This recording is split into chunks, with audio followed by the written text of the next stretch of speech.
Hey, Hal here. I want to talk a little bit about our partnership with OnX Hunt.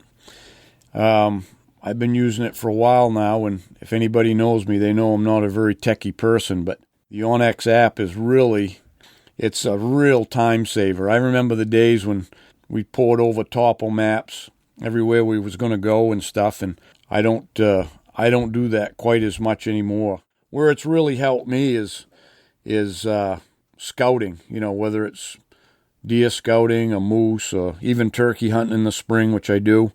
It really helps out. I don't have to spend as much time running around the truck burning up the gas.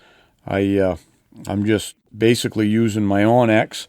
Got it on my phone. Don't even carry a GPS anymore. So I just download the areas where I'm going to be hunting, whether it's up north moose hunting, and I use it mostly on the satellite imagery. I like to see the cuts and the clearings and the turkey hunting, the hidden fields and stuff. But everybody's using it now, from the game wardens to land surveyors, and just a great tool. And with our partnership with OnX, if you use a code BWB, you're going to receive 20% off on your first premium or elite memberships. And you just go to onxmaps.com/hunt. You'll be glad you did. Good luck on the trail.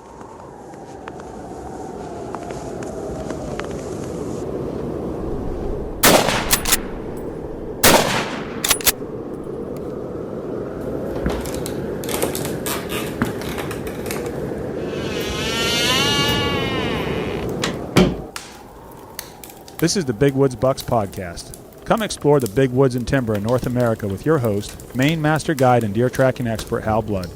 Listen to Hal and co-hosts Lee Libby and Joe Cruzy as they unlock the secrets of big woods whitetails. Each episode will provide valuable insights into the tried and true system Hal has used for the last 40 years to scout, locate, and hunt mature big woods bucks. Listen and laugh as the crew discusses Hal's legendary adventures and learn how to apply a lifetime's worth of lessons from the big woods to your own hunting and outdoor adventures. Welcome to the Big Woods Bucks podcast. I'm your host, Hal Blood, sitting down here at the Pileland Lodge again, looking out at the new snow that just fell last night, with Joe. Hello. And Jeff Paradise has graced us this morning. Yee. Ooh. And Good Lee. Good morning, everybody. Going to get a deer story out of Good Lee, I guess, today on this podcast. And Is it Paradise, Paradis? Yeah, it's depends on what side of the country you're at, but it's Paradis. Okay. Paradis. It's not the French version, right? No, it's a Polish version. Yeah. So throw them all out. I've heard them all. Ah, it was a serious question. Yeah. Well, the crazy thing is, because then we've got a Paradise, too. We've got a Paradis and a Paradise. The Paradise is the French version. It's got the E on the end. He doesn't get all the jokes I do. Oh. How do you get a one-arm pull-lock out of a tree? Wave to him. Alrighty then. You get those, huh? Yeah, all of them. Yeah. I hope no one with one arm takes offense to that. Yeah. Anyways, we got a lot to cover today, and this, when you're listening to this, we just put one out last week. We got behind there, and we're trying to catch up. So you're getting you lost some ground, but you're getting 2 weeks in a row. So, but speaking of that, the first thing I wanted to mention was this weekend is the Yankee Classic show in Essex, Vermont, and we'll be over there again. It's been, I think, 3 years since that's happened. It was going to happen last year, but it didn't. They canceled at the last minute because, I don't know, one of them 100 variants of COVID come up there, and they all got scared. So, but they're going to be at it this year, and so we'll be over there doing seminars with all the boys, and going to be fun getting back there because we ain't been there so long, and talk to the guys over there and swap some deer stories and do some other things. We're going to rent I guess you guys got it all rented, a Airbnb. Yeah, we went that route this year instead of going to the hotel. So It's going to be like a frat house again, ain't it? yeah.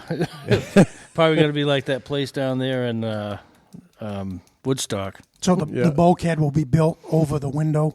You have to climb out through the window to get out the bulkhead. I think so. Yeah. I think there's windows in this one, so we'll be good to go. That was funny. I never saw anything like that in my life. That was something that is on one of those Facebook posts, Yeah. that had a redneck terrible construction. Yeah. The last place was great. Yeah. Jeff went in there. He's like, "This is too nice." Yeah. Not because it was such a nice setup, but I mean the bedroom setup and everything was really good. I'll tell you what. Did we talk about? I don't think we talked about in the last podcast about Rick and when we were picking bedrooms. Did we discuss that? Oh yeah, Neil. Poor Neil. So we go in. It's 4 bedrooms, and 2 of the bedrooms had king size beds, and 2 of the bedrooms had 2 singles in them. So it was set up to sleep 6.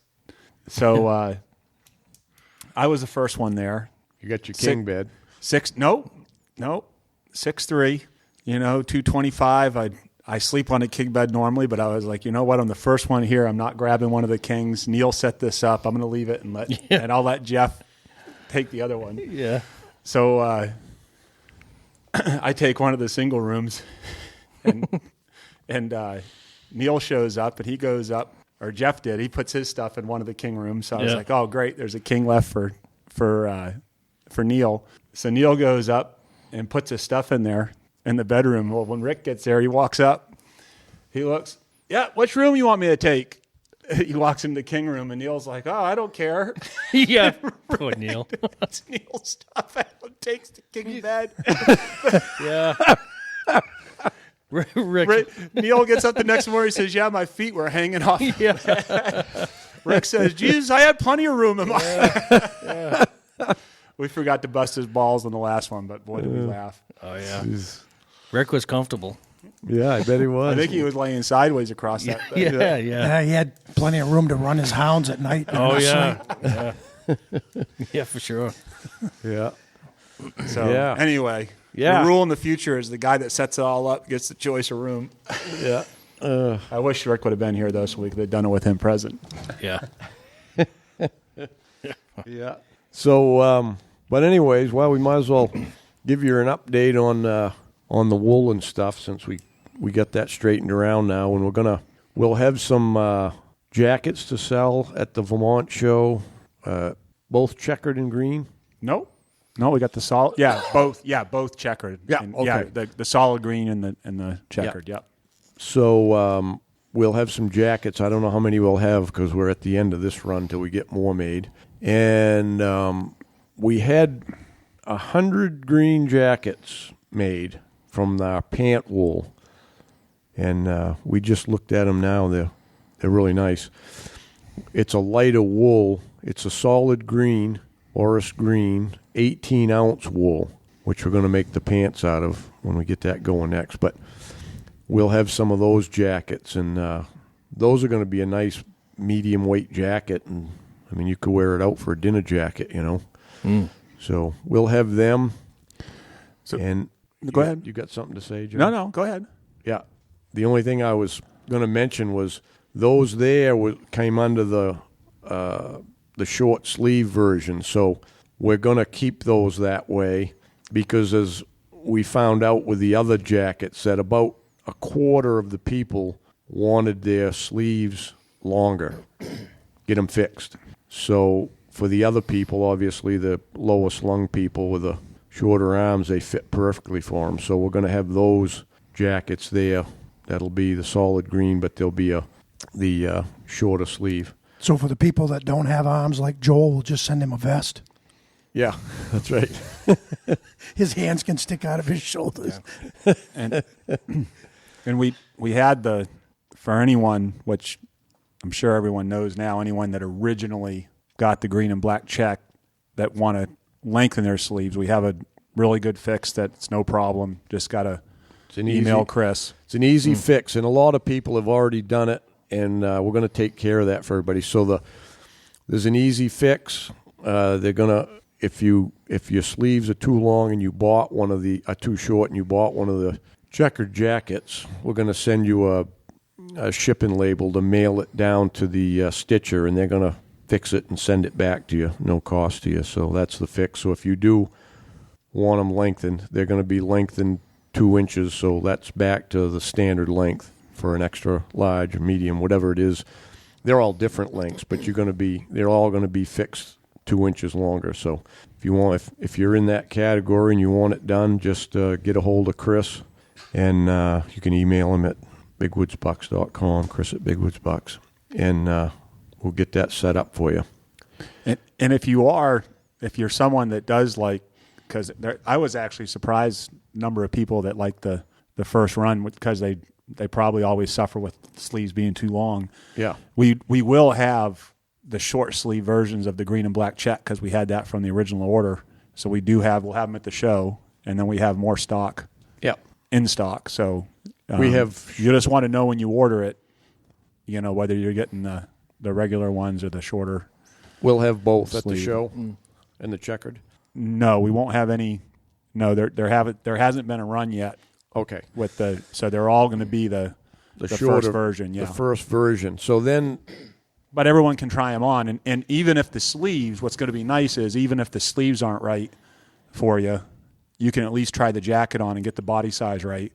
And I think people find it's a really nice jacket. I mean, they fit nice. Yeah. Everybody loves the jacket. So we pretty much sold out of that first run. So the wool's being made and shipped, and that's going to be it's going to be made for the packs again next, because we're going to have some packs at the show. Yep, Liz pulled out some packs, and it's only the strapped ones, right?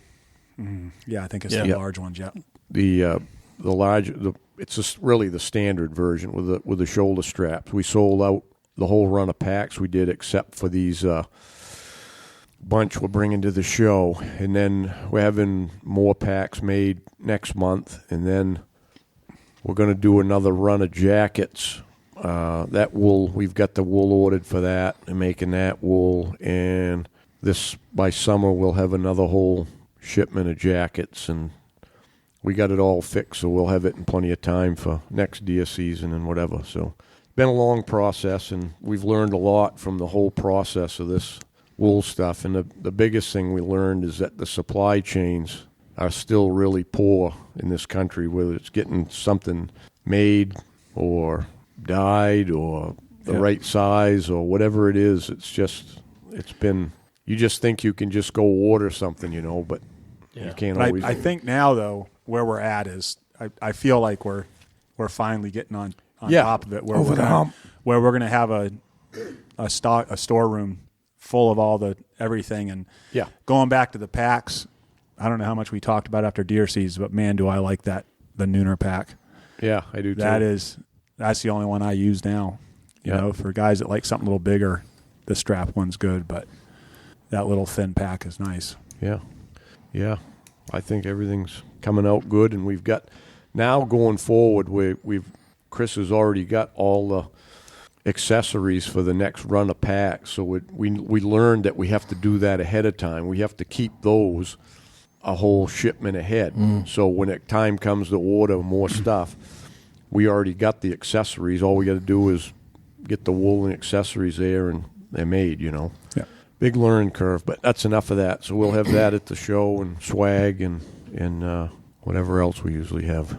Yeah. Yeah. New coffee mugs. And we will also, mugs, we'll have some jackets at the show that people can try on that do have the regular length sleeves. We're not going to sell those ones, but we'll have them at least so people can try which one, see which one they like and the differences and everything. Yeah, Lee and I tried ours on a little while ago, and they're fine for me. I mean, I don't need any adjustment at all. It's perfect. I like the cuff lengths. It was perfect, and the other thing that I noticed was the one with the longer cuffs, which was the fix for the short sleeves. It fits you just exactly like the other one. It didn't make a difference, and you'd have to look really hard. You got like a 4-inch cuff instead of a 2 on the ones that they fixed, but they both look nice. They both fit nice. The other thing that I noticed was Hal's built a lot different. You and I are shorter but wider through the shoulders, and Hal's tall and got longer arms, but the extra large fit all three of us fine. Yeah, it was perfect. Yeah. I don't think there's no one size fits all for everybody. That's the key, you know. Right. No, but they're back to the right size. And Yep.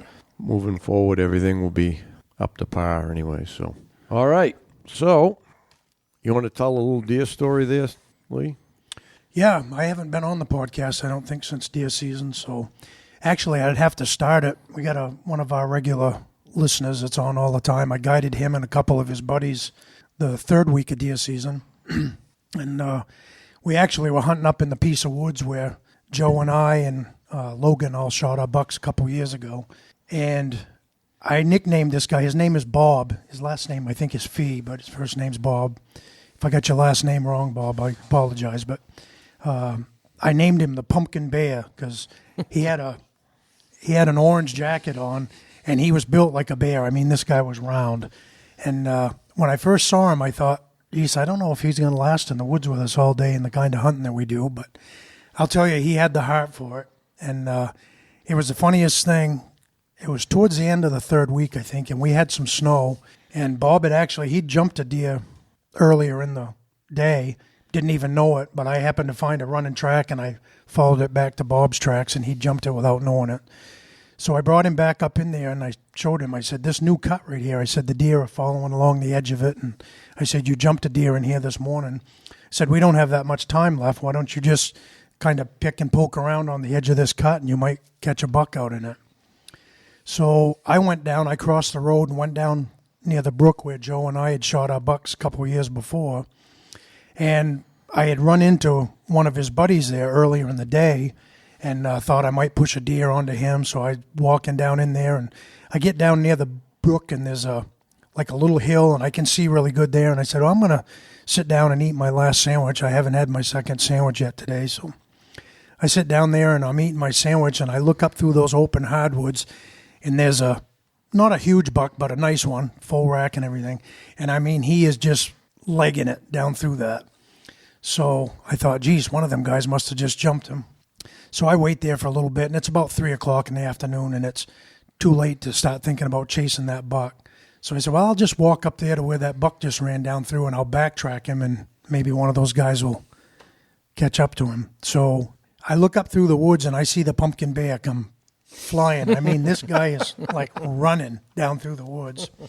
And when he gets up close enough, Bob wears glasses, and his glasses, it had changed over. It snowed earlier in the morning, but it had changed over to freezing rain. His glasses were so iced over, I couldn't even see his eyes, and this guy's like stumbling through the woods. And I said, Bob, you got to slow down. You're going to hurt yourself. Geez, that was a nice buck, wasn't it? He said, I just jumped that buck up after, you dropped me off in that spot. He said, I got kind of bored. I crossed the road, and he said, I no more than crossed the road and jumped the buck up out of its bed. And I was like, yeah, it was a pretty good one, but it's too late to chase him. I said, he was running like a bat out of hell and crossed the brook down there.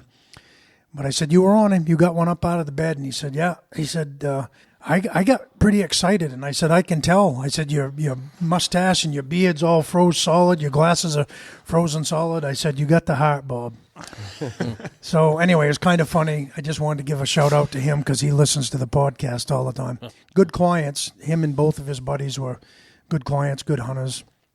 So there's another place a little bit further down the road that we hunt some, and it's Weyerhausen land. It's a bunch of logging company roads and everything. So we were down in there that same week, and Bob he had quite a day. There's not a lot of moose in that area, but Bob had seen a bobcat, which is kind of unusual in that area, and he'd also seen a moose, which is unusual in that area, and a couple of deer. And right where he had jumped that deer, the following week was Thanksgiving week, and I was supposed to have 2 clients that week, but one of them got stuck in Canada.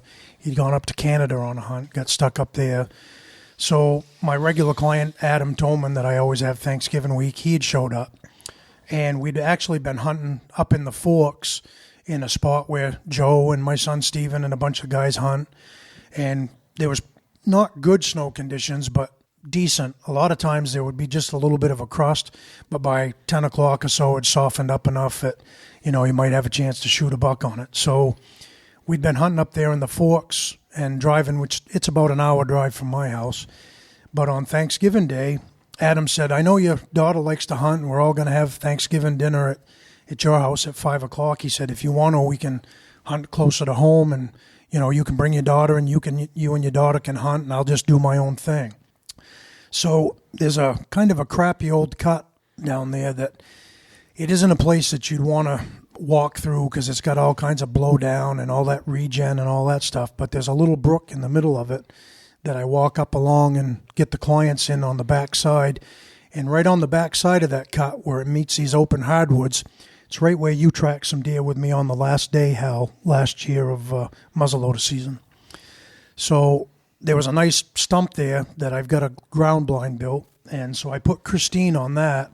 But it was cold. Thanksgiving Day, the wind was blowing, and it was really cold, so I was worried about her getting cold. I said, I'll come back and pick you up around 11 o'clock, get you back to the truck, and you can have lunch and get warmed up, and then we'll come back in, and you can sit there in the afternoon. And Adam had gone up on the opposite end of that cut. There's a series of beaver bogs there that Adam likes to hunt, so he had gone up through there. So I just dropped Christine off on the stump, and I get up through that old cut, and then I get up into those open hardwoods where Hal and I had picked up those tracks the year before during muzzleloader season. And I'm looking, and it's kind of open hardwoods, but there's a bunch of that winter beech in it with all the leaves still hanging and miserable stuff. And back down below me, between Christine and I could hear a doe blowing down there, and she just kept blowing and blowing and blowing. But then my hearing's still pretty good. I said, I think there must be a buck chasing her, because I could hear deer sounded like they were running around in circles, and she just would not stop blowing. So I don't know if this buck was chasing her and, she didn't want anything to do with him, or she'd already been bred, or she still had the lamb with her. But after all this commotion, I said, well, I'm just going to grunt a couple times and see what happens. So I grunted a couple times, and then I think it was a few minutes later I grunted again. So I look off in the distance right at the edge of this open hardwoods, and I can see a nice buck trying to sneak up. It's right where the softwood met the hardwood, and he's sneaking along. So I had my gun with me. Adam said he didn't mind if I hunted, so I had my gun with me, and I flicked my safety off, and there was an opening. He was probably a little over 100 yards away from me, but there was one opening across this brook, and I thought, geez, if he comes through that, I'll have a pretty good chance. So I was all ready for him, and when he stepped into that opening, I fired. And what I did, he jumped right up in the air, and then he took off running. Well, I didn't have any more good shots because it was all that winter beech with all the leaves on it. But, once you fire it, I shoot till I can't see him anymore. So I fired at him again, and he made kind of a little semicircle. And when he got back down to this little brook, that was the last place I saw him. I fired one more time, just a wing and a prayer. He was running full out, and I didn't really have much of a shot, but I let one go. So then I decided, I said, well, I better go check, because he jumped when I first shot. I figured I might have hit him good right there. So I get down there, and there's a winter beech about as big as your thumb, and I had drilled that thing right dead center, and then on the other side of it, there was a strip of hair, about 6 feet long in the snow there. So I said, oh, crap, I must have either got him across the back or across the brisket or something.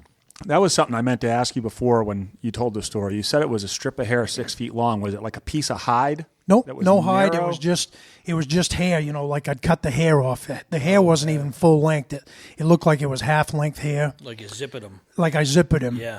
And like I said, I knew right where he was when I shot, because there was a dead tree there that was kind of funny looking, and he was right by that when I shot. So as I was walking, it was kind of funny. As I was walking, I saw that winter beech with that hole. I drilled that winter beech right through. So I don't know if the bullet, if it deflected it or if it started coming apart. But on the other side of that was that strip of hair. So right there where he was running pretty good. And it was the only track that was there. There wasn't really a lot of snow. There was like an inch of frozen ice. And that's why we were traveling up to the Forks, because there was some snow up there. But down there where we were hunting, there was like a inch of white, ice. But he was punching. He was a big deer. He was punching holes in that, and I could follow him. So I followed him in that little semicircle down to the brook, and he never dropped a drop of blood anyway. There was never any blood, just that strip of hair. I thought, geez, I just strung him across the back or across the brisket or something. So then when he got down to the brook, they were crossing right there at that brook, and there were deer trails on both sides of the brook. Well, on the west side of the brook, I followed that for a ways, never found any blood. And I mean, there was half a dozen to a dozen deer tracks. I mean, they were walking across that. But they didn't stay by the brook. They kind of got up. They were 50 or 100 yards away from the brook. And I was like, man, there's no big tracks in here, and there's no running tracks. They were all frozen. So I went back to where the crossing was. I got on the other side of the brook, and it looked like there was I couldn't tell how big it was, but they looked like there was a newer track that was busting up the ice. And I followed that for a ways. Again, no blood or anything. So I came back to the brook, and I thought, well, Christine's she's gonna wonder what's going on. And so I said, well, I better go back and let her know. And at that point, my mistake was, because my first shot was the only good shot, I assumed that was the only chance that I had of hitting him, and there was no blood. It was probably like a 150-yard semicircle from where I'd fired down to the brook. And because I never found any blood, I just assumed that, the other two shots, I didn't get him with those either. So I went back, told Christine what was going on, and then I sent a text to Adam, because that's one of the few places that we hunt. You can actually send a text there, and Adam said he was in a good spot up along those beaver bogs, and he was going to, hunt the rest of the day, and everything was fine. So I told Christine, I said, well, I'll make a little semicircle around you. Maybe I'll jump that deer or another deer. So I made a big circle around Christine, picked her up at 11 o'clock, and I'm glad I did. She was cold. Brought her back to the truck. We had lunch at the truck. Then I brought her back, and I ended up that afternoon, I said, well, I'll make a bigger circle around where that deer was just in case. So I made a real big circle around that whole piece of hardwoods, and then pushed back towards Christine. Again, I never saw any sign of that deer. So we got back to the house, had Thanksgiving dinner, and then that Friday and Saturday, we went back up to the Forks again because there was better snow conditions up there, and we were getting into deer. We got into a pile of deer up there, and so we hunted there the last 2 days of regular firearm season. And then Monday through Thursday, we still hunted back up there in the Forks because there was better snow and we were in a bunch of deer. But then Adam had to leave on Thursday because his wife was pregnant and they were going to find out what the baby was and everything. So on Friday, I said, I'm just going to go back. By then the snow conditions in the Forks weren't great either. I said, I'll just go back and, hunt there. And so I got into that piece, and I haven't been there for a week. I get up in that piece, and I see some ravens back down in the cut. I can see some ravens circling. I didn't think much about it, but then I got up in those open hardwoods, got a little closer, and I saw more ravens, and I'm like, that ain't good. So I went back to where the deer were crossing that brook, and it's not that big of a brook. It's only 6 feet across it, and it's, the deepest place it might be a foot deep. But I said, I wonder if that deer got in that brook and just stayed in that brook. And so I followed the brook up about 100 or 150 yards, and that deer was laying dead right in the brook. Mm-hmm. Beautiful, big. He had 10 points, but his last two weren't really long. He'd be an 8-pointer with 2 short ones. But a really long deer. Those pictures that I posted on the Big Woods site, he's one of those deer that anybody that shot a lot of bucks over 200 pounds knows it's a lot easier to get one over 200 if they're long. And this deer was really long. He was a nice buck. And I felt awful. The coyotes had already found him, and they'd eaten the hindquarters off him and had opened up his guts and everything. So I felt awful about it, but I didn't dare to. I wasn't going to just cut the head off it and do something because I always try to do stuff by the book. So I got back down where I had cell service, and I called Joe Parker, my neighbor. He's a state cop, but his brother's a game warden, and Jonathan used to work for me. So I got his number, and I called him. But evidently Joe must have given him the wrong number because Jonathan never got the message. But when I posted it on Facebook, there's Scott Thrasher. He's actually the warden over in Franklin County, but he follows us on Facebook, and he had seen the post, so he called me the next morning and said, Lee, has anybody got back in touch with you? And I'm like, no. I said, Jonathan hasn't called me back, but I said, all I wanted to do was let the warden service know. I didn't want to go up there and cut the head off that thing and be lugging it out and then have somebody wonder what was going on. And he said, well, you got 2 options. He said, you can either, bring the head into us and keep your buck tag, or he said, if you want the head, you can tag it and keep it. And I said, well, to tell you the truth, Scott, it's, end of the first week of muzzleloader season. I said, I do have a I got a doe tag. It's the first time in Zone 17 that you could shoot a buck, and if you had a doe tag, you could still shoot a doe. So I said, I'd feel bad about shooting another big buck anyway. I said, I'll use my doe tag next week if I want some deer meat, and I'll tag the head. So he said, all right. He said, I'll call Skowhegan, go down to the fire station and tag it. So I thought that was good of Scott. He didn't have to take time out of his day, but he'd seen the post, and he called me and said, yeah, go ahead and do that. So then as it turned out, my wife had been sick for 2 weeks, and I never get sick, but probably you can tell I'm still a little bit hoarse, but I got a cough from my wife, and I never get sick. All I got out of it was a cough, but I didn't end up hunting that second week of muzzleloading anyway because I couldn't go 5 minutes without coughing, and I think that's also when Chris's dad had passed away, so we had one day we went down there, and so anyway, that's the end of my story, and the reason why I posted it on Facebook, and everybody was pretty encouraging, said, like Rick Labby was the first guy that posted on it, and he said, hey, it's happened to all of us, you look back and hindsight's 20/20. So I just wanted people to learn from my mistake. There was only one guy that was kind of a dick. One guy got on there and said something, well, you're not much of a guide or something like that, and I'm like, well, whatever. Yeah. Somebody's always got to say something. But Haters.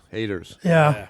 But I just wanted people to learn from my mistake, and the mistake that I made was my first shot was my only good shot, and all I did was cut hair on that.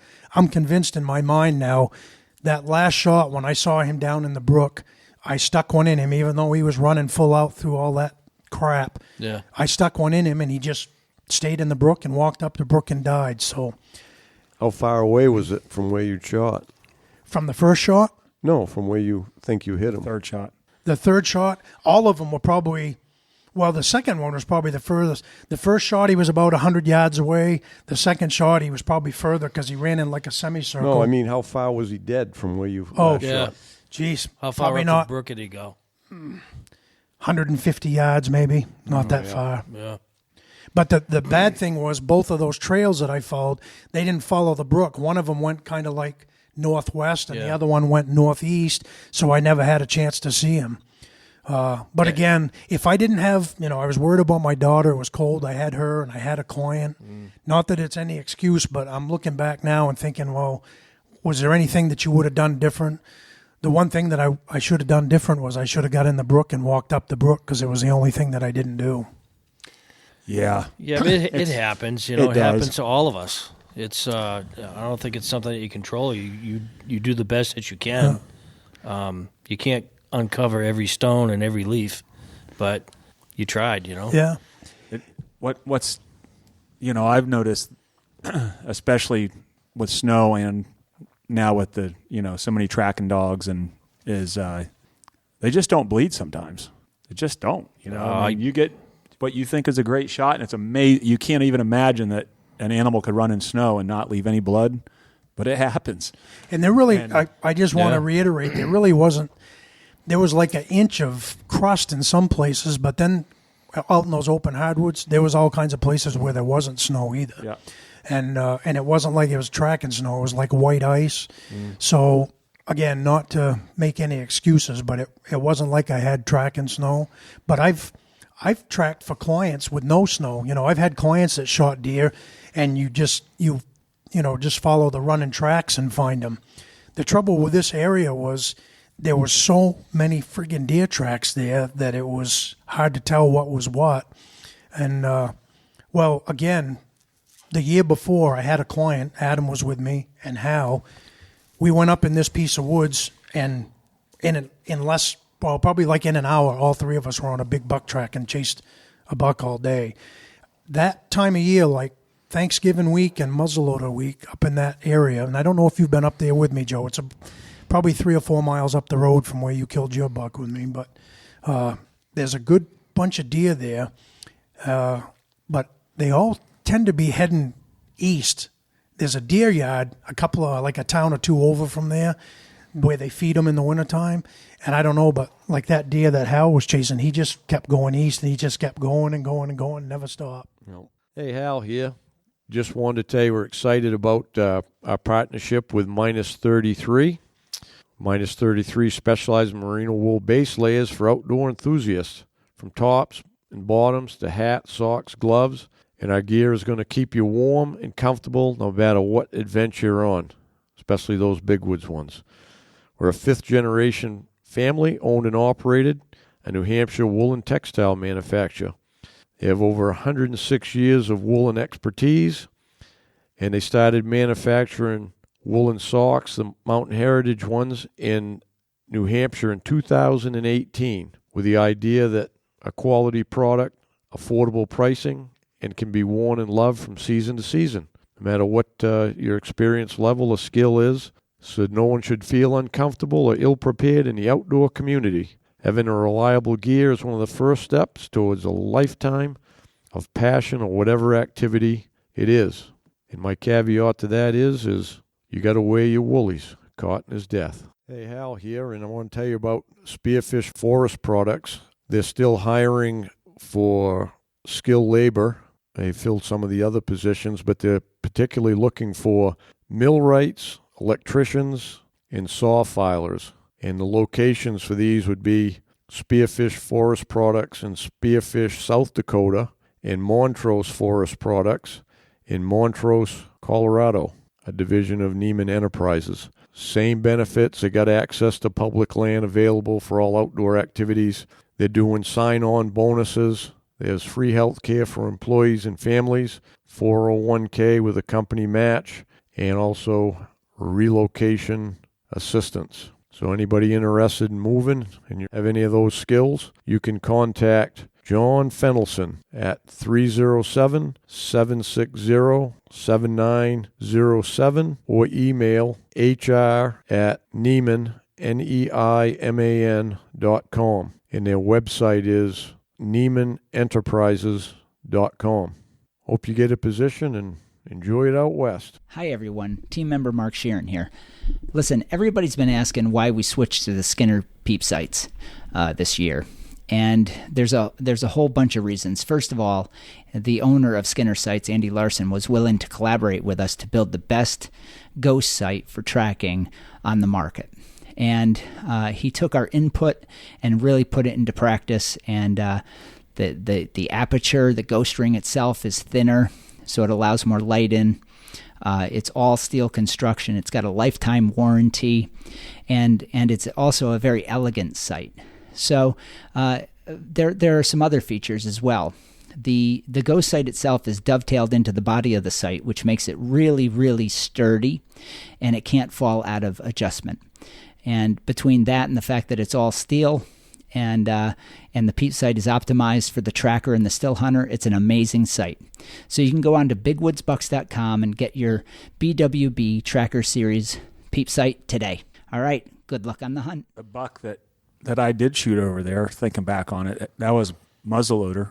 Shot him head on and hit him right in the chest, and he ran. I didn't think I hit him because I hit a tree same way. It was real thick, and I hit a tree first. But I went through that tree, then into him, and all I found was just like a little tuft of hair. And so I didn't think I had any kind of good shot because there was no blood anywhere. You think with a 45 caliber muzzleloader that you're going to have something. And I followed the track for probably 120 yards, and he was laying dead there, and the only blood that was there was right just before he died. He was climbing up the bank, and he left some blood. I mean, not a drop, so. No, that kind of a shot, they just fill up inside. Yep. Plus, did you notice a lot of fat on that deer?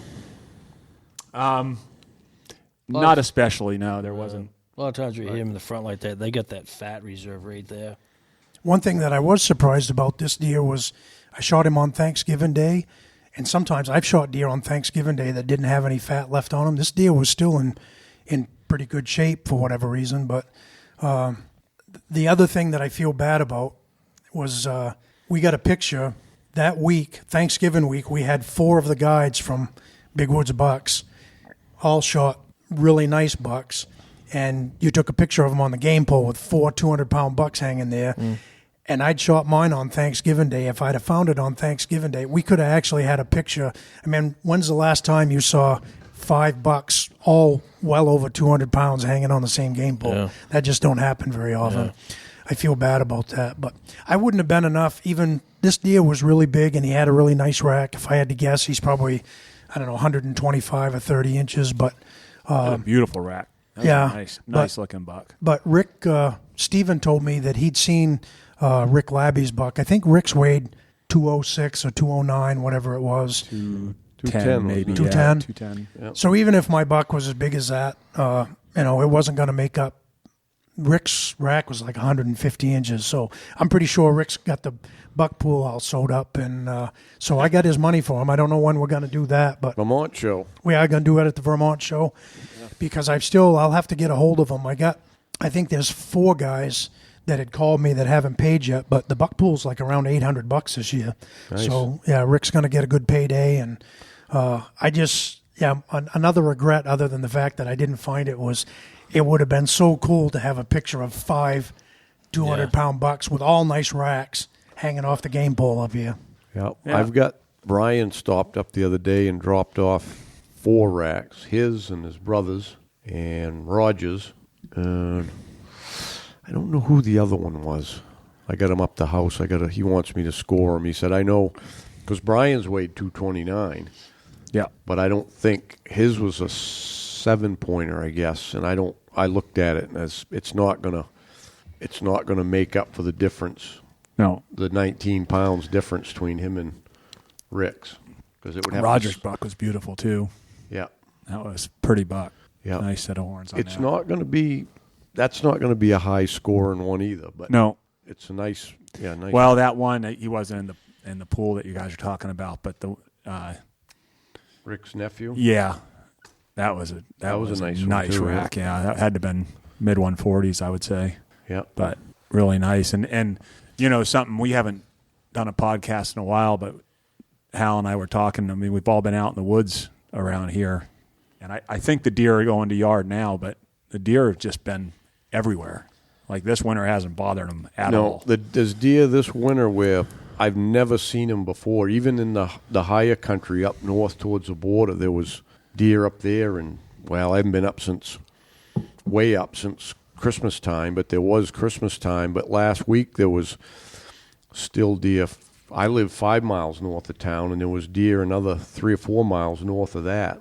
And yesterday I took a ride I had one trail camera I wanted to get out way back in, and I jumped on my snow machine and went back in there, and I started just dubbing on some of the old winter roads there, so I thought maybe I could find a moose antler or something, but just out for a ride. I've been nursemaiding my wife there since her surgery, so if I can get out for a few hours, it's pretty good. But anyways, I said, I got to measure the snow here, because I knew that it was only that one storm since it settled down. Last week we got 6 inches, and then we got a little more, but it settled. But I stopped in a place where there was no wind, and nothing overhead, right in the open in the road, and I stuck the handle of my axe down it.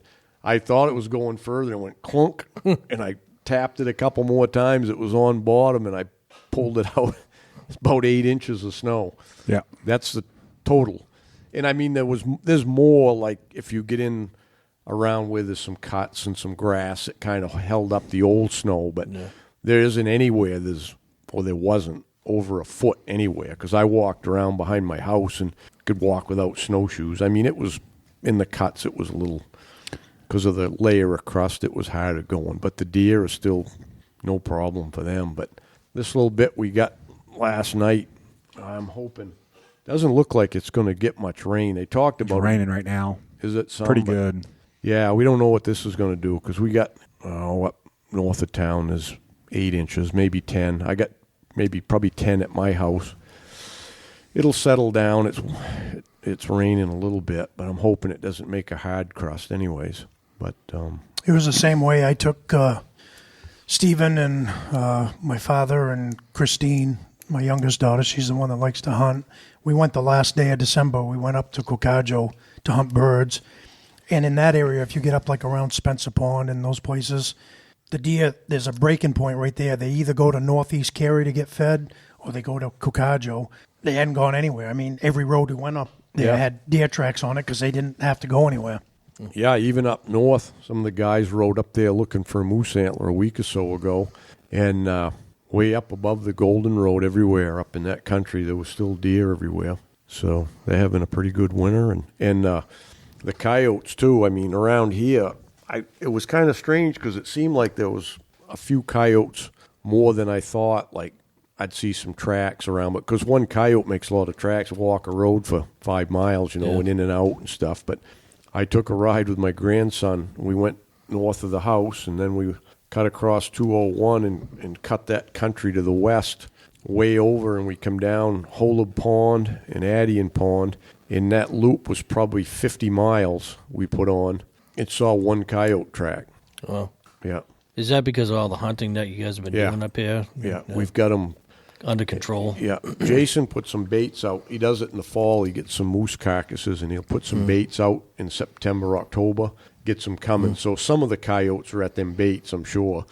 He actually, out behind Long Pond, he's got one. He said there was, I think, 4 coyotes, I think he said, but then he did run over and killed one of them, but that's why I was hoping this snow would be just about right for getting the hounds going. We've had mostly crust. You couldn't run. Till last week we had the powder, but I haven't been with the guys yet. I don't think they've been hardly much at all, but we'll get them. We'll clean up what's left around here. And It's kind of the same way down. Oh, I forgot to mention that too, Joe. That place that we talked about where I brought the clients in shed hunting in the spring, and it's one of our regular, Scott Dale. He's a regular client. Joe and I have both I've guided him on a bunch of different stuff, but his son-in-law got a smasher of a buck. It was 10-pointer, weighed 210 down there in the Forks in that place that we had talked about. Yep. And I actually hunted, I think it was the first week when I was guiding up here at the lodge because we didn't have snow conditions anywhere, so we hunted down in there some, and I ran into the warden down there, and the people that I talked with, there ain't as many coyotes down there in the Forks. I can remember when the Forks was so full of coyotes that if you shot a moose down there, if you didn't check the gut pile that night or the following morning, it was gone, and you don't see coyote sign down there either. All the way from the Forks to Jackman now, there's way less. well, it's the way it used to be back in the 90s when I moved up in 91 and just down on Addian there. I mean, I couldn't go on that lake. I'm very rare to ever go out on the lake with a snowmobile and not actually see a coyote, let alone tracks. Yeah. And they were bad back in those days. But yeah, Shane's got, I don't know, 6 or 7 hanging anyway. Yeah, I think I saw Coyotes? Gordon yesterday. I think they've got 17. Oh, wow, good. Yeah, because I saw, that was kind of funny. When I took my ride yesterday, I went out through the back side of Barrett there, and I come out to the Spencer Road, just dubbing, I was going to make the loop back around, And I see a fresh snowmobile track. I was coming out through, and I said, somebody's looking for an antler in here. But so when I got out to the corner of the Spencer Road, I see a truck with a trailer, and Gordon was standing there. So I knew it was Garnett on the machine. He goes, "You see Garnett?" And I go, "No, he took the other road." And so just then I could hear a machine coming. It was Garnett. And talked to him for about a half an hour. He'd been out running around looking for antlers. They found 2 little antlers all in the last few weeks, he said. Yeah, he's been everywhere. We've been messaging. It's been it's not bad.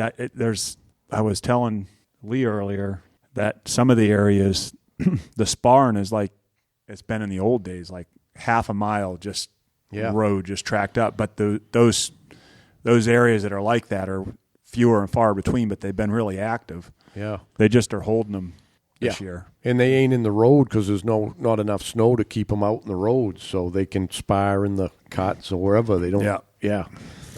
I think you'll find more in the spring this year. I think they're going to just randomly lose them. Definitely smaller, though. Question that the big ones are. I mean, there's some big ones being found, but it's not like it used to be around here for sure. Right. But maybe those big ones are in the woods. We'll get them in the spring. I hope so. That's when I go looking for them. I was telling Joe I just booked a couple. It's a brother and sister from Cincinnati, Ohio. They're going to drive clear to Maine to hunt sheds for a couple of days. Plan on filling their truck with them out, do they? I used to, but because he told me, he said, I know, he said, I go out looking for deer antlers. He said, I don't have too high of expectations, but he said, will we find some? And I said, oh, yeah, we'll find some. I said, it's not like the old days when I used to be able to fill a pickup, but we still find a few. But I told Joe this spring, from here down through the Forks, I can remember when you might run into one of the berries or somebody like that once in a while, but it's, this is the closest place from my house. It takes an hour to get up here. So if I'm going to make some money at it, I got to be fairly close to Skowhegan's. But now every road has got somebody on it. And now there's so many people with dogs. If I end up, what we usually do, we just drive to the end of the road and then hike up on the mountain, because there's still a lot of people that don't want to hike up on the mountains. Right. Yeah. It's still good. It's so competitive around here. I don't even think anyone should bother coming around this area. I'd go way up north if I was them. I don't go anymore. I don't even waste my time anymore. If I take a ride, it's just a joy ride to get out of the house, and I don't have any expectation of finding them. I did find a pair behind my house there last week, but that was just a fluke. They'd been there since right after deer season. It looked like they were buried, but I don't go and search for them anymore. I'm on my quest to get a drop on video, so I've got some cameras out in certain spots, and I'm close because they're fighting in front of it every night. Did you see? It was on Facebook. I think it was behind somebody's house, but somebody was filming a moose, and it looked like the moose sneezed and both of his antlers fell off. That was cool video. Yeah, that's in Alaska. There was 2 or 3 of them. They had them on their Ring cameras. Geez, that was funny. Yeah. It looked like he sneezed and boom, now they come. All right, we got to get on a serious note here, right, Jeff? Jeff's come up to, he wants to talk about a special thing we're doing, a fundraiser. So I'll turn it over to Jeff to explain all of this here. He's coordinated the whole thing with Mark Woodman there at Woodman Arms. Yep. So what we're going to do, we're going to have a raffle this year, and it's going to be it's a gun raffle, not your typical gun raffle. This is kind of somewhat special. It actually has a special place personally for myself also. So what we're going to do is we're pairing up with Woodman Arms, Big Woods Bucks, and Woodman Arms are going to have a gun raffle. And Mark Woodman and Kassandra Woodman, Mark's wife, are going to be running in the Boston Marathon on this year's marathon. So he called me there a few weeks back and asked me if we'd be interested in kind of working with him. And I said, yeah, sure, it'd be great. So what we decided to do is that Mark was going to build a special gun for this raffle, and I'll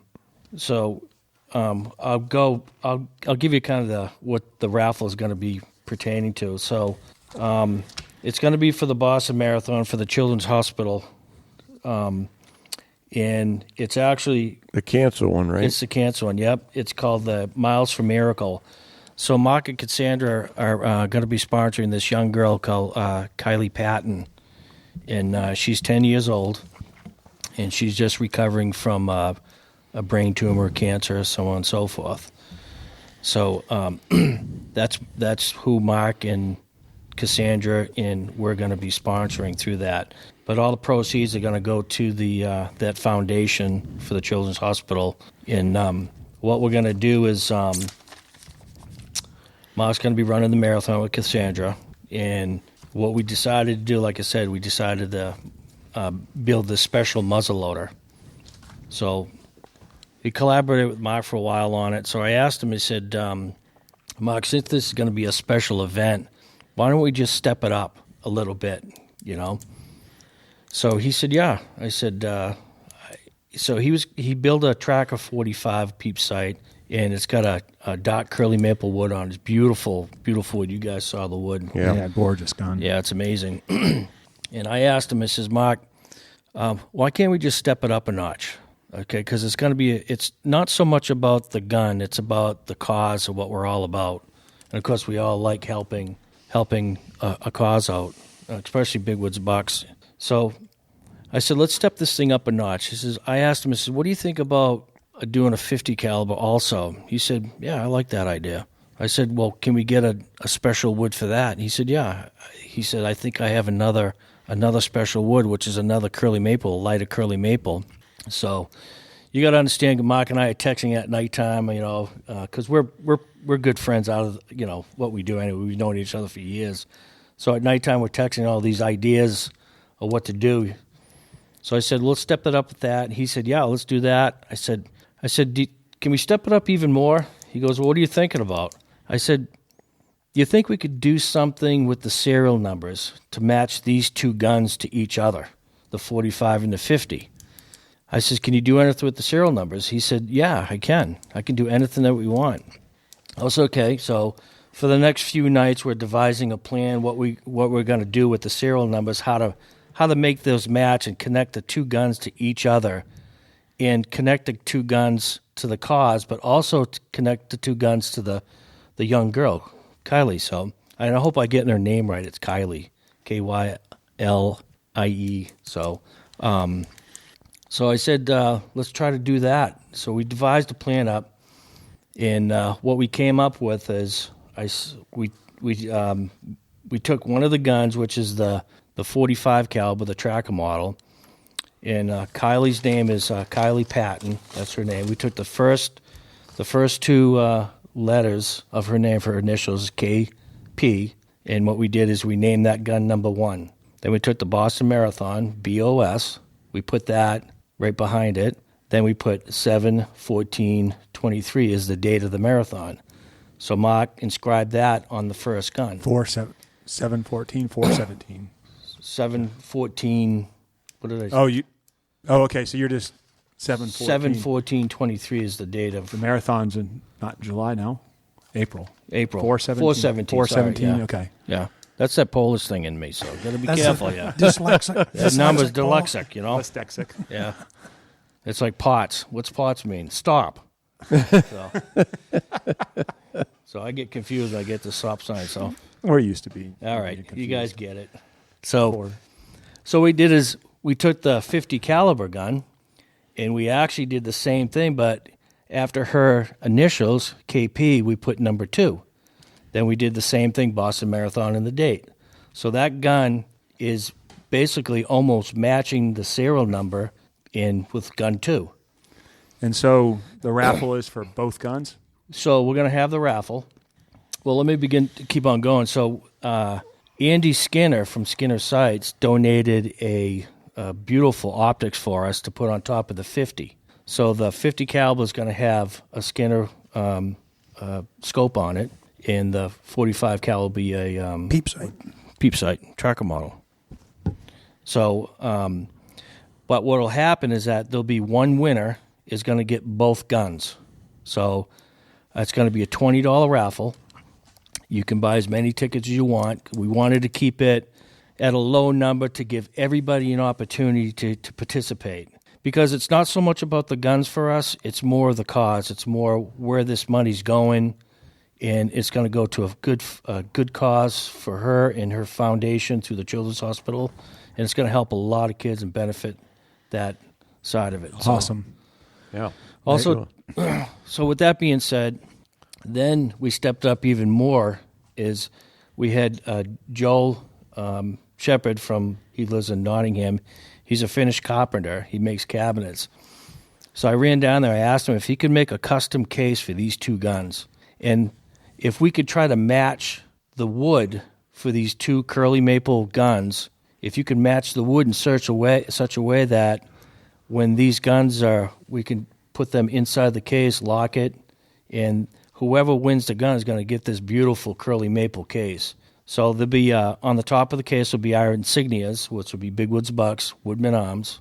Then on the two corners will be Andy Skinner's insignia and Joel's insignia for his cabinet company. So when you flip these up, this beautiful case up, he also made a little rack that the guns, you can fold up, put the guns right there, and the guns are going to be displayed right there. We're going to display these guns at the Yankee Classic. So anybody that wants to come up and buy a ticket or donate to the cause, you can go through Big Woods Bucks, our website, and donate through that. It's only $20. We're going to run these guns everywhere we go so people can see them. We're going to run them out to the Maine Sportsman Show.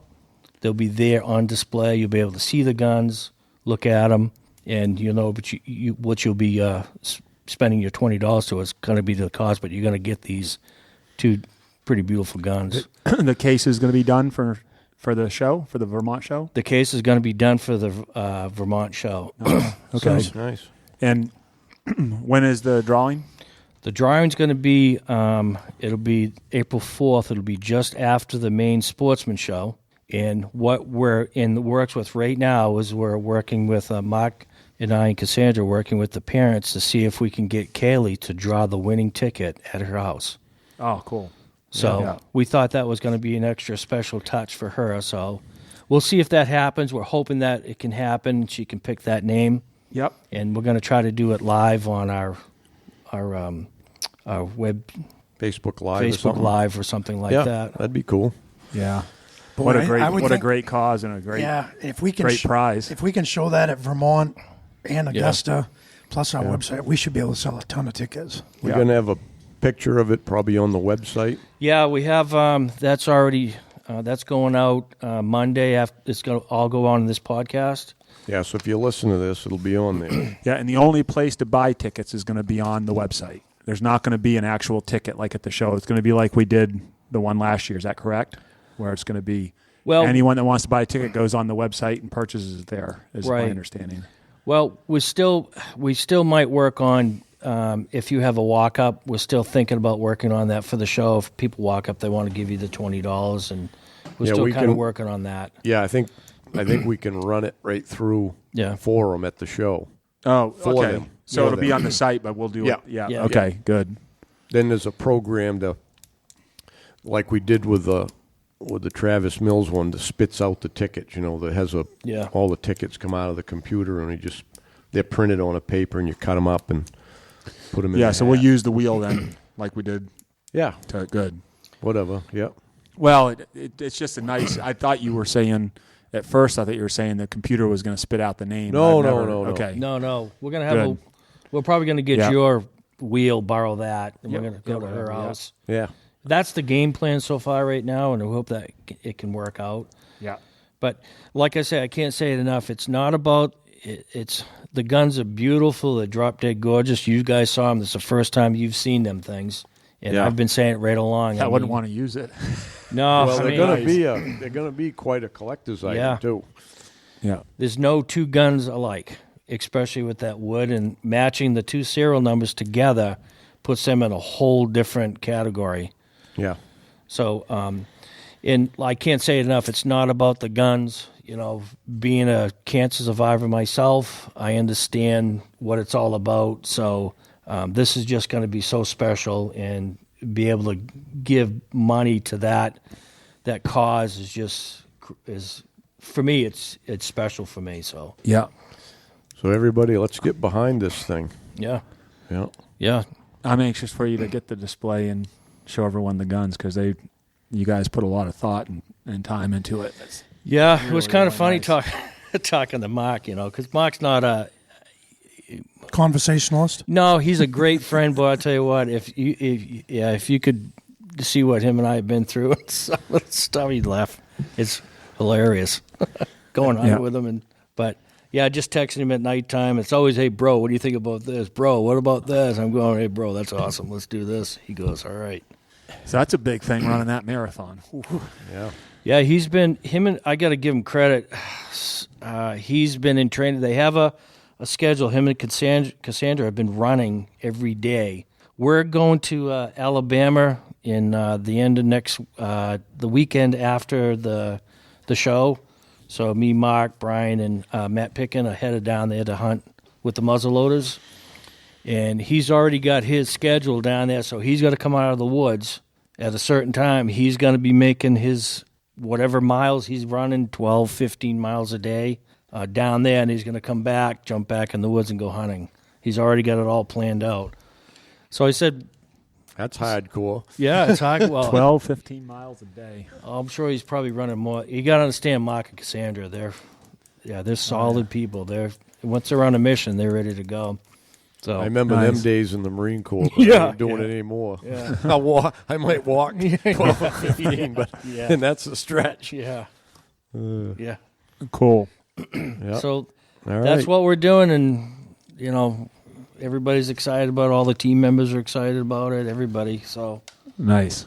Yep. Yeah, everybody's been touched by cancer one way or the other. Yeah, it's it's nothing to laugh at. Definitely puts a different perspective on your life. Yep.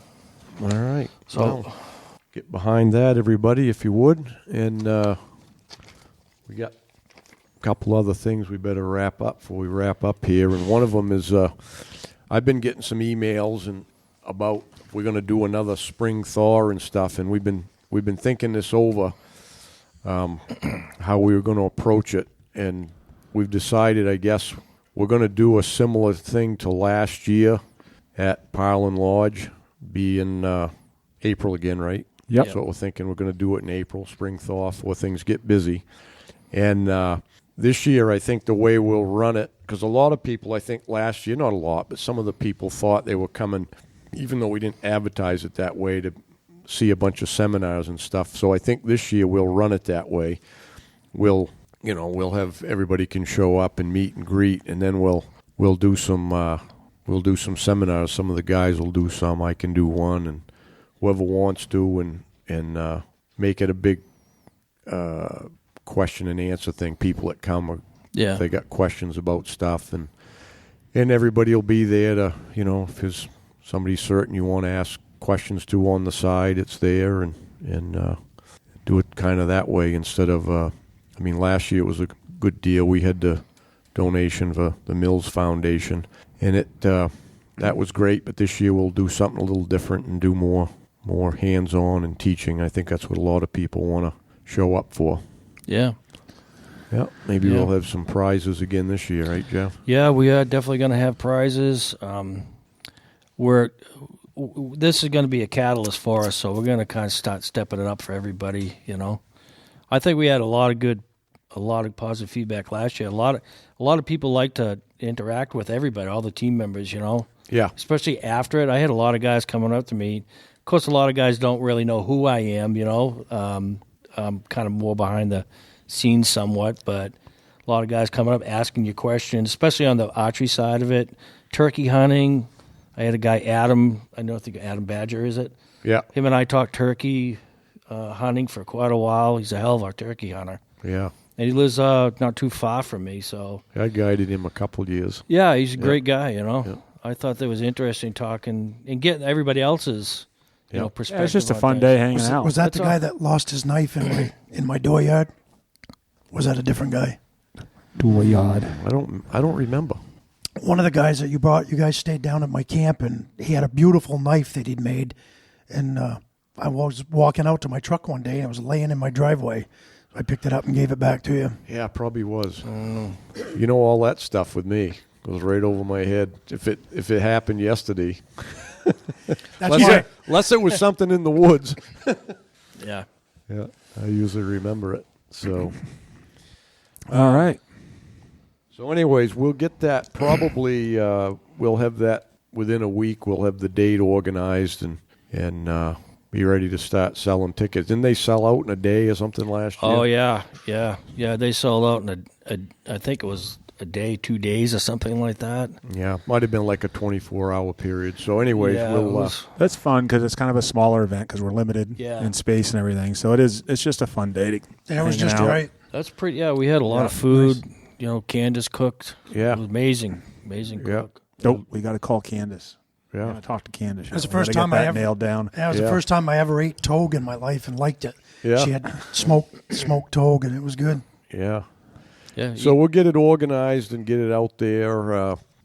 Probably the way to do it is we'll probably announce it on the next podcast, and then everybody can jump on and do it then. So everybody gets kind of a equal shot at it. So Yeah. I would say 2 weeks from this podcast on a Monday, we should be announcing the details of it and that it's going live for the tickets online. Yep.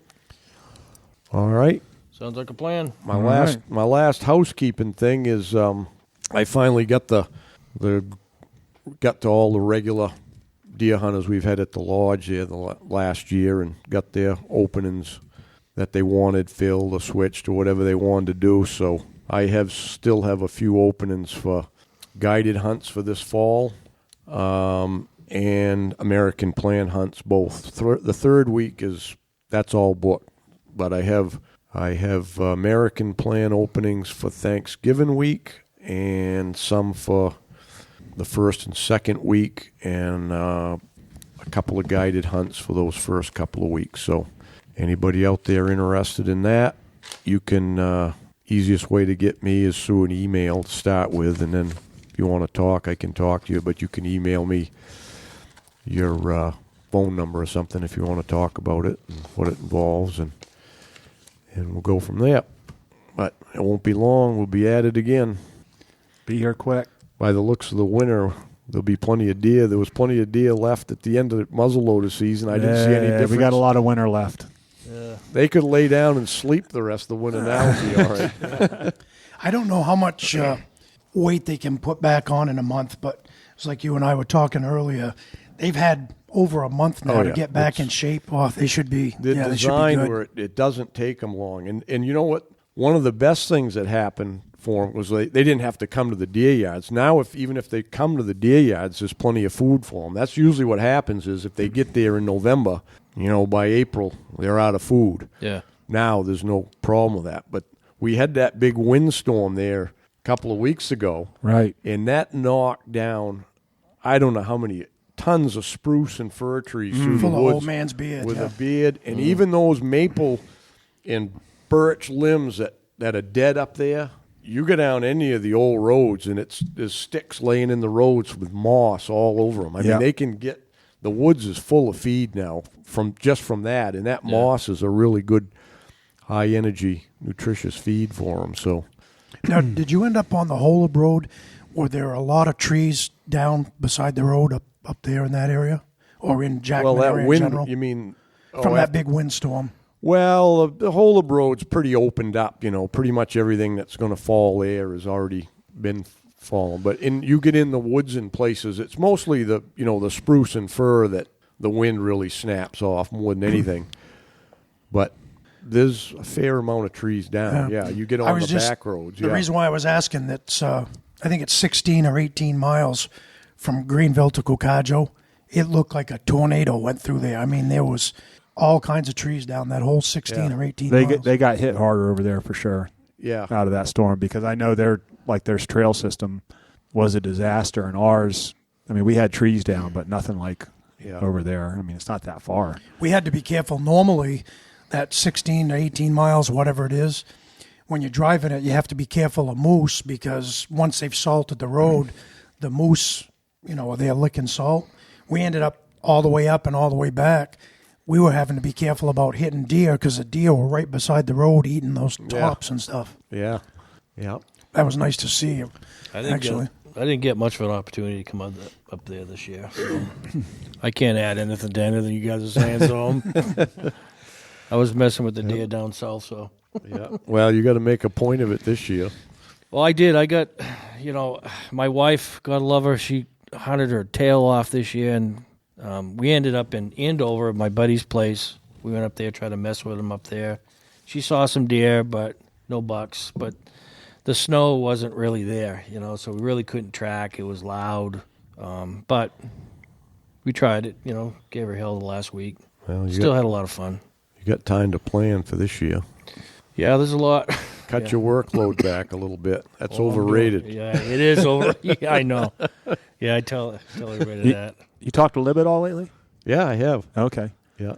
I called him a couple days ago, but I haven't caught up with him yet. No, I called him New Year's, wish him a happy New Year's, and he never got back with me. And then I ended up, I called him again or he called me, but last week I talked to him. He's just been busy. Well, he got back and the president of the club over there, so. Yeah, he did. So he's. Oh, really? Oh, yeah. Yeah. He got roped into that back in. I can't get out of it. Yeah. Yeah, he's back in. I guess he said it was the fundraising had gone to crap, so he had to get it back into it and straighten stuff out. So, but yeah, so I don't think that Vermont show is a weekend of the Snowdio, so he won't be making his appearance at the Vermont show. But they better hope they get some cold weather. I don't think they'll have many events out on the lake if we don't start getting some ice. There's been Yeah. people going through the ice left and right. Yeah. Yeah, it's not a good year for ice. As far as I know, Moosehead Lake's still just about wide open, ain't it? Yeah, it started to get, the cove started to catch, but I wouldn't go out on that place. But these up here is fine. It's at New Year's when everybody put their ice shacks out for ice fishing. There was 10 inches here on Big Wood, Little Big Wood, and Holer. There's plenty of ice. Just got to watch the rivers, because the water still hasn't subsided. It's when you saw it in the fall, it was up like spring level, and it's still there because we've got a few rains in December and stuff, and it's melted the snow we had. There's just plenty of water ripping down the dead this morning, I'll tell you. Oh, I imagine. When we were down there in Massachusetts, when we were up that Tuesday Hill, was it? Tuesday Mountain? Well, Wednesday, somewhere around there. Friday's Mountain or whatever. Saturday's Expense, or I don't know. It was somewhere down there. Beep, beep, beep. When what was that reservoir down in there? That guy was ice fishing right there.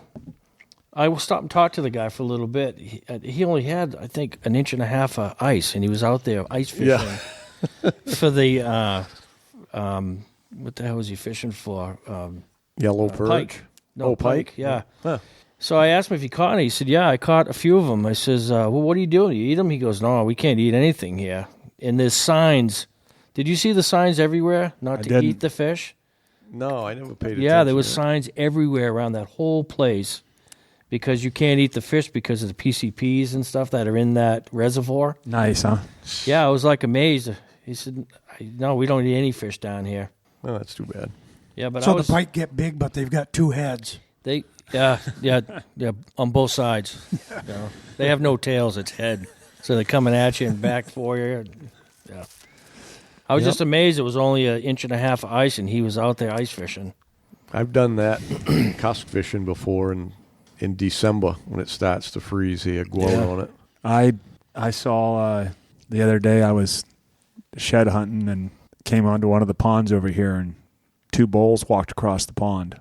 And I was a little bit surprised about that just because of it. It's been a funny year this year with the ice. I've noticed here with the warm and cold and then heavy snow on top of not much ice, and we got a lot of slush. It just hasn't frozen good. But, I mean, if they can go across with their those hooves like that. There's plenty. On the ponds, they freeze early anyways. They're shallow, and they freeze early. And, yeah.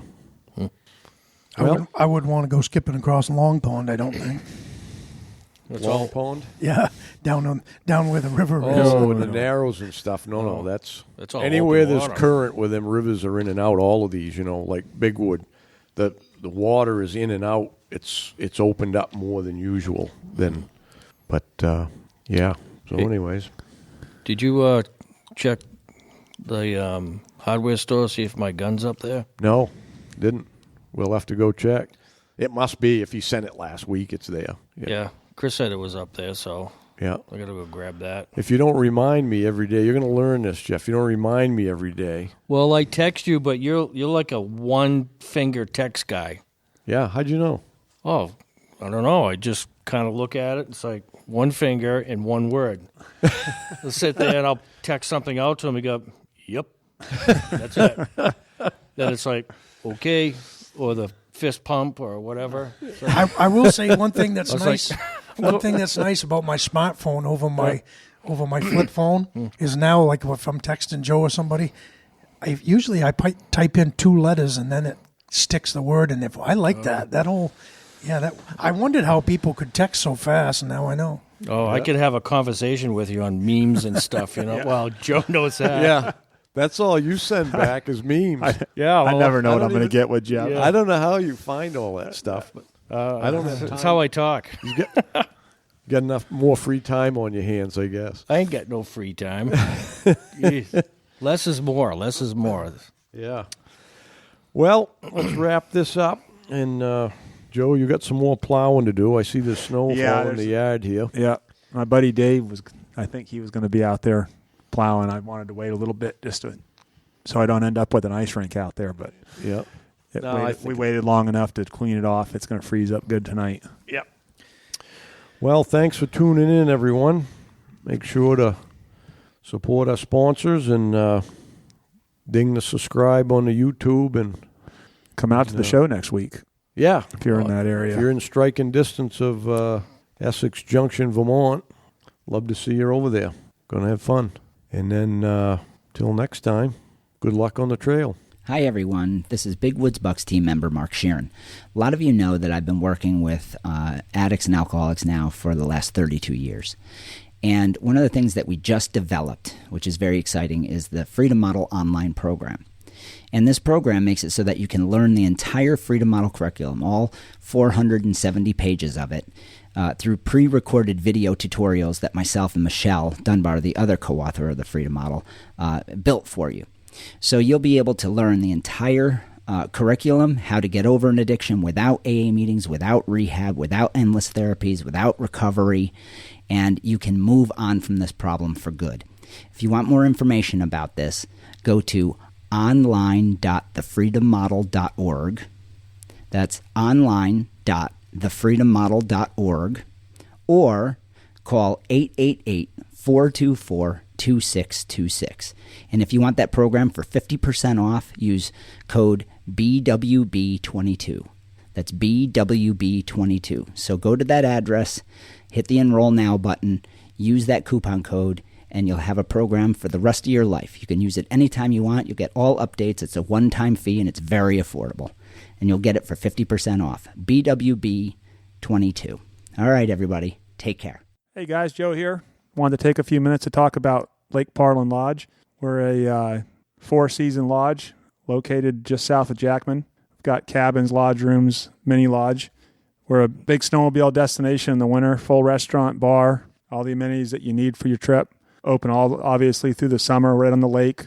Kayaks, canoes, all included with the cabin. We also do a lot of weddings, so if you're looking for a destination wedding, we can do a wedding up to 200 people. And of course, we've got our hunting season, moose season, deer season. So check us out. We're at lakeparlinlodge.com. Hey, thanks for tuning in. Till next time, good luck on the trail.